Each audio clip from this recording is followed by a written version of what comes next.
नमस्कार दोस्तों, आ गया हूं मैं फिर आपके साथ उसी होश और जोश के साथ नया टॉपिक लेके जिसका नाम है प्रॉफिट एंड लॉस। मैंने जैसा कि कहा था कि आपको मैं सारे टॉपिक कराऊंगा, तो मैंने आपके लिए कंपाउंड इंटरेस्ट, सिंपल इंटरेस्ट दोनों करा दिए और अब नया टॉपिक लेके आया हूं प्रॉफिट एंड लॉस। मैं आपके लिए वो टॉपिक कराऊंगा जहां से आपको नंबर गेनिंग करने, आप ज्यादा से ज्यादा हमारी वीडियो को लाइक करें, शेयर करें, कमेंट करें और ज्यादा से ज्यादा शेयर करें, और यही जीत आपको हमें लेके जाएगी आगे। जैसा कि आपने मुझे कंपाउंड इंटरेस्ट, सिंपल इंटरेस्ट में जो लाड़ प्यार दिया है, वही लाड़ प्यार आप मुझे पूरे चैनल में बनाए रखें। मैं आपके लिए सारे के सारे टॉपिक कराऊंगा। तो मैं लेके आया हूं आपके लिए प्रॉफिट एंड लॉस, जिसे हिंदी में कहा जाता है लाभ और हानि। तो लाभ और हानि को समझा देता हूं मैं सबसे पहले आपके लिए कि होती क्या है लाभ और हानि। तो लाभ और हानि के समझने के लिए सबसे पहले हमारे पास होना चाहिए एक क्रय मूल्य, एक होना चाहिए क्रय मूल्य जिसे हम कॉस्ट प्राइस कहते हैं यानी कि सीपी, और एक होना चाहिए हमारे पास विक्रय मूल्य जिसे हम क्या कहते हैं, जिसे हम कहते हैं एसपी। तो मैं आपको बता दूं, इन दोनों से हम कुछ फॉर्मूले सीखेंगे। सबसे पहले क्रय मूल्य की बात करूं तो क्रय मूल्य वो होता है जिसमें हम खरीदते हैं। क्रय मूल्य हमारा वह कहलाता है जिसको हम खरीदते हैं, वह हमारा क्रय मूल्य कहलाता है, और जिसमें हम बेचते हैं वह हमारा विक्रय मूल्य कहलाता है, वह हमारा विक्रय मूल्य कहलाता है जिस पे हम बेचते हैं। अब बात करते हैं कि क्रय मूल्य और विक्रय मूल्य होते क्या हैं। अब बात करते हैं कि क्रय मूल्य और विक्रय मूल्य होते क्या हैं। सबसे पहले इन दोनों से हम कुछ फॉर्मूलों का निर्माण करेंगे, और वो फॉर्मूले है क्या। अगर आपने कोई चीज खरीदी और सबसे अधिक जो गणना होती है, आपकी जो सब गणना होगी वह आपकी क्रय मूल्य पर होगी। अब बात करते हैं कि सर लाभ क्या होगा। आप मेरे से पूछो कि लाभ क्या होगा, तो लाभ के लिए मैं बता दूं कि लाभ होता क्या है। अगर आपका क्रय मूल्य कम है और विक्रय मूल्य ज्यादा है तो आपको लाभ होगा, यानी कि विक्रय मूल्य माइनस क्रय मूल्य, विक्रय मूल्य माइनस क्रय मूल्य, ये हमारा लाभ कहलाएगा। विक्रय मूल्य माइनस क्रय मूल्य, ये हमारा लाभ कहलाएगा। और हानि, अगर हानि की गणना करूं तो हानि क्या होती है, हानि होती है क्रय मूल्य, हानि होती है हमारी क्रय मूल्य माइनस विक्रय मूल्य, हानि होती है हमारी क्रय मूल्य माइनस विक्रय मूल्य, ये हमारी हानि होती है। अब बात होती है कि संपूर्ण सौदे पर जो लाभ और हानि होती है वो उसकी गणना हम अपने क्रय मूल्य पर करेंगे। उसकी गणना हम कहां करेंगे, क्रय मूल्य की करेंगे। यहां से कुछ फॉर्मूले बनते हैं और उन फॉर्मूलों का नाम है, एक होता है आपका लाभ हानि प्रतिशत, इधर लिखना चाहूंगा, जिसे कहते हैं लाभ या हानि प्रतिशत। दो फॉर्मूले बनते हैं, लाभ का प्रतिशत या हानि का प्रतिशत। तो आपको मैं बता दूं, लाभ या हानि दोनों को एक ही साथ लिखना चाहूंगा, लाभ या हानि अपॉन सीपी, जिसे क्रय मूल्य कहते हैं, लाभ या हानि जिसे, और सीपी यानी कि क्रय मूल्य इंटू 100। यहां से आपका लाभ या हानि प्रतिशत निकल के आएगा। इस चैप्टर में हम सबसे पहले लाभ या हानि प्रतिशत की ही गणना करेंगे। जैसा कि मैं आपको बता चुका हूं कि जो पहले करेंगे बेसिक से, उसके बाद ट्रिक पर ट्रिक आपको हर क्वेश्चन की ट्रिक मिलेंगी। आप केवल वीडियो को जो ज्यादा से ज्यादा लाइक करें, शेयर करें, कमेंट करें, ठोको लाइक लगा। तो ले आया हूं मैं आपके लिए क्वेश्चन। जैसा कि मैंने आपसे कहा था कि मैं क्वेश्चन को आपको पहले बेसिक से समझाने की कोशिश करूंगा, उसके बाद मैं आपको ट्रिक बताऊंगा। तो पहले हम क्वेश्चन को बेसिक से समझेंगे। तो पहला क्वेश्चन है आपके लिए, देखो, किसी वस्तु को 800 रुपए में खरीद कर 900 रुपए में बेचता है तो लाभ प्रतिशत बताओ। किसी वस्तु को, मैंने आपसे क्या कहा था कि जिससे खरीदता है वह आपका क्या कहलाता है बेटा, कॉस्ट प्राइस कहलाती है। तो उसने क्या करी, कॉस्ट प्राइस आई आपके 800 रुपए। तो और जिसे बेचता है वह कहलाती है आपकी सेलिंग प्राइस, जो कि आई आपकी 900 रुपए। मैंने आपसे कहा था कि कॉस्ट प्राइस कम हो, सेलिंग प्राइस ज्यादा हो, तो हमेशा हमें क्या होगा, लाभ होगा। क्या होगा, लाभ। तो लाभ कितने रुपए का होगा, सबसे पहले लाभ निकालेंगे। तो लाभ होगा एसपी माइनस सीपी, यानी कि 900 माइनस 800, जो कि हमारे पास आ गया 100 रुपए। यहां तक आप समझ पा रहे होंगे। उसके बाद हमसे उसने लाभ नहीं पूछा है, उसने हमसे लाभ प्रतिशत पूछा है मेरे बेटाओ। तो मैं आपको लाभ प्रतिशत का फॉर्मूला बताना चाहूंगा, लाभ अपॉन सीपी इंटू 100। जैसा कि आपको पता है लाभ हुआ है आपको 100 रुपए का, सीपी है आपके पास 800 रुपए, इंटू सीपी है आपके पास 800 रुपए, इंटू जो रहेगा वो आपका 100 रहेगा। क्या रहेगा, 100 रहेगा। जीरो से आपकी जीरो कट जाएगी, और 100 में अब हम डिवाइड देंगे कितने का, 8 का। तो 8 2 जा आपका क्या होता है, 8 1 जा 8, और बच गया कितना, 2 बच गया 2, 28 2 जा 16, और आपके पास बच गया 4 8 5 जा 40, यानी कि 12.5 या 12 सही 1/2% आपका इसका आंसर आएगा। इतना उसको लाभ प्रतिशत हुआ। लेकिन मैं आपको एक चीज बताने जा रहा हूं जिसका नाम है धय पटक नीचे। क्या नाम है, धय पटक नीचे। और वो देखिए आपसे उसने कहा कि 800 रुपए में खरीद कर, यानी कि उसने वो वस्तु 800 रुपए में खरीदी है, तो वो जो आपका 800 है वो आपका क्या रहेगा, 100% रहेगा।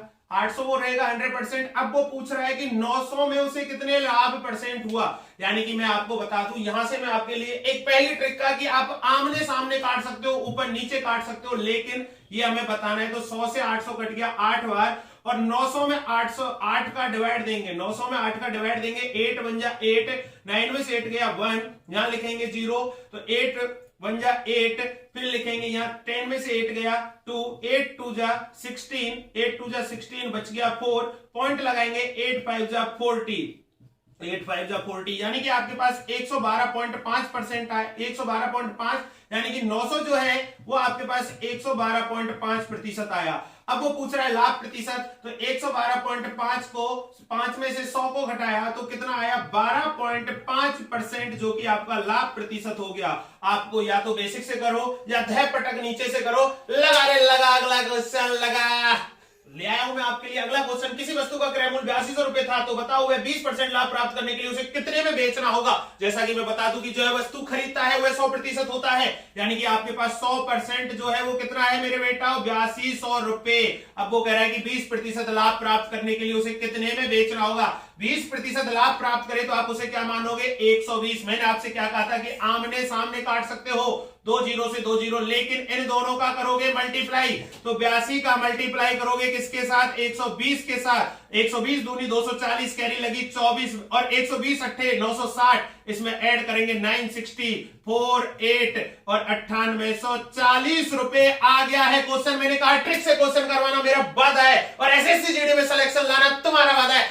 लगा अगला क्वेश्चन देखिए, किसी वस्तु को 1190 रुपए में बेचने पर 30% हानि होती है, तो बताओ उसका क्रय मूल्य क्या है। अब आपसे मैंने क्या कहा था, क्रय मूल्य 100% होता है, आपसे 100% वो है पूछ रहा है, और वो पूछ रहा है कि 30% हानि होती है, तो वह 70% में उसको कितने में बेचता है, 1190 में। जैसा कि मैंने आपसे कहा था कि 0 से 0 काट सकते हो, ऊपर नीचे काट सकते हो, आमने सामने काट सकते हो, लेकिन कभी ऐसे नहीं कटेगा। 7 1 जा 7, बच गया 4, 7 1 जा 7, 7 7 जा 49, 170 और 170 का 10 से मल्टीप्लाई करोगे, आ गया 1700, और ये आ गया आंसर। लगा क्वेश्चन देखिए, किसी वस्तु को 15% की हानि से बेचने पर 2550 रुपए प्राप्त होते हैं, तो बताओ 20% लाभ प्राप्त करने के लिए उसे कितने में बेचना होगा। यानी कि 15% की हानि हो रही है, तो वो आपका 85% है, और कितने में, 85% आपका 2550 के बराबर है। वो कह रहा है 20% लाभ प्राप्त करने के लिए, यानी कि 120 के लिए वह कितने में बेचेगा। लगा रे लगा, इसको काटेंगे 5 एकम 5 और 5 35 55 25, और 5 एकम 5 510 और 17 51, जैसा कि देख पा रहे हो 30 बार, और 30 का मल्टीप्लाई 120 से 12 3600 रुपए, ये इसका आंसर होगा। रे लगा अगला क्वेश्चन आपको मैं ले आया हूं, एसएससी सीजीएल में अब की बार पूछा गया था क्वेश्चन। देखो सेकंडों में क्वेश्चन सॉल्व करेंगे, बस आपकी कैलकुलेशन फास्ट होनी चाहिए। क्वेश्चन क्या है, एक पेन 14% के लाभ के साथ 166.44 रुपए में बेचा गया, यानी कि आपका जो 166.44 है वो आपका 114 के बराबर है। अब यदि इसे 154.76 में बेचा जाता तो लाभ या हानि प्रतिशत बताओ। हमेशा याद रखना, रुपए की जगह पे रुपए और परसेंट की जगह पे परसेंट लिखा जाता है। ये कर लिया, पॉइंट से काटो पॉइंट। अब 114 से काटते हैं, 114 एकम 114, यानी कि 166 माइनस 114 करेंगे, 6 में से 4 गया 2, 6 में से 1 गया 5, ये हो गया 524। 114 चौका 4 चौका 16, 4 एकम 4 और 1 5 और 4 एकम 4, 456, यानी कि 4 बार 524 माइनस 456, 524 माइनस 456, 4 में से 6 गया, 4 में से 6 गया कितना, 14 में से 6 गया 8, 14 में से 6 गया 8 बचा। अब देखो 11 में से 5 जाएगा, 11 में से 5 जाएगा, कितना बचेगा 6, और ये हो जाएगा 684। 114 114 6 के 6 चौका 24, हाथ से लग दो, 6 एकम 6, 6 एकम 6 और 2 8 और 6 एकम 6, 684, यानी कि 146 बार ये कट गया। आप देखो फटाफट ये कटेगा रे कटेगा। 154 176 में 146 का डिवाइड देंगे, 146 एकम 146, 146 एकम 146, 146 एकम 146, 14 में से 6 गया 8, 14 में से 6 गया 8, 87 नहीं जा रहा, जीरो लगा 6, और देखो 6 छंगा 36, 6 से मल्टीप्लाई करने पर आता है 6 छंगा 36, हाथ से लगी 3, 6 चौका 24 और 3 27, हाथ से लगी 2, 6 कम 6 876, यानी कि ये कट गया 106, और आपके पास ये 154.76 आ गया। 106 के बाद हमेशा याद रखना वैल्यू 100 से ज्यादा है तो लाभ होता है 100 माइनस 106, यानी कि आपके पास 6% लाभ, यानी कि 106 में से 100 माइनस करोगे 6% लाभ। लगा रे लगा ऑप्शन नंबर डी। 25 वस्तुओं का क्रय मूल्य 20 वस्तुओं के विक्रय मूल्य के बराबर है, तो लाभ या हानि प्रतिशत बताओ। देखो कुछ नहीं करना रे, कुछ नहीं करना, लगा रे लगा। ये जो क्रय मूल्य लिखा हुआ है इधर लिखो 25 वस्तुओं का क्रय मूल्य, ये लिख दो, और इधर लिख दो 20 वस्तुओं का विक्रय मूल्य। अब आपको कुछ नहीं करना, क्रय मूल्य जो विक्रय मूल्य है इसको मानो क्रय मूल्य, तो क्रय मूल्य हो गया 20 और विक्रय मूल्य को मानोगे, इसको क्रय मूल्य को मानोगे विक्रय मूल्य। अरे विक्रय मूल्य ज्यादा क्रय मूल्य कम, तो लाभ हो गया 5। 20 माइनस 5, 25 माइनस 20 5, और 20 इंटू 100, और 5 चौका 20 और 4 से 100, 25% लाभ आ गया रे। आंसर लगा रे लगा, अगला क्वेश्चन लगा रे लगा। धन्यवाद दोस्तों, मैंने जैसे कि आपको कंपाउंड इंटरेस्ट, सिंपल इंटरेस्ट और आपके लिए प्रॉफिट एंड लॉस डाल दिया है। हालांकि मेरे पास समय कम है, मैं आपको समय का बड़ा आपको बताता चाहूंगा कि 1:40 हो चुके हैं, 2 बजे से मेरी ऑफलाइन क्लास होती है, तो मैं उसके लिए जा रहा हूं। सेकंड पार्ट आपके लिए जरूर लेके आऊंगा, लेकिन आपने जो मुझे सिंपल इंटरेस्ट के पार्ट फर्स्ट में जो लाड और प्यार दिया है, वही लाड प्यार आप मुझे सब में दें। ठोको लाइक कमेंट शेयर ज्यादा से ज्यादा करें। मैंने आपसे क्या कहा था कि हर क्वेश्चन आपको मैं ट्रिक से कराऊंगा। आपका कोई भी क्वेश्चन अगर ट्रिक से ना हो तो आप मेरे से वादा है आपका कि आप मेरे से वादा करना कि ट्रिक से नहीं हो रहा, लेकिन आपको मुझे सिलेक्शन देना होगा। आपको जैसा कि पता है कि जीडी के अंदर 60 मिनट में 80 क्वेश्चन आपको करने हैं, और मैथ आपका प्लस पॉइंट रहेगा। हिंदी भी है आपके पास, लेकिन मैथ का अगर आपका नंबर कटता है तो बहुत बड़ी दुख होता है, और मैथ हमें सिलेक्शन दिलाता है, जो कि हमारा प्लस पॉइंट होता है। जीडी की जो कट ऑफ है वो आपको पता है कि कितनी जाएगी कितनी नहीं जाएगी, वो हमें पता नहीं, वो सब बाद में रहेगा, लेकिन आपको पूरी तैयारी के साथ रहना है। और ये देखिए मैंने आपसे क्या कहा था कि सीजीएल में आया हुआ प्रश्न भी मैंने आपको 30 सेकंड के अंदर करवाया था। आपको प्रत्येक क्वेश्चन मेरी ट्रिक में, और ट्रिक का नाम आज मैंने प्रॉफिट एंड लॉस में क्या रखा था, धैक पटक नीचे। तो अगली ट्रिक में लेके आऊंगा। जय हिंद, जय भारत, जय लाइक ठोको रे।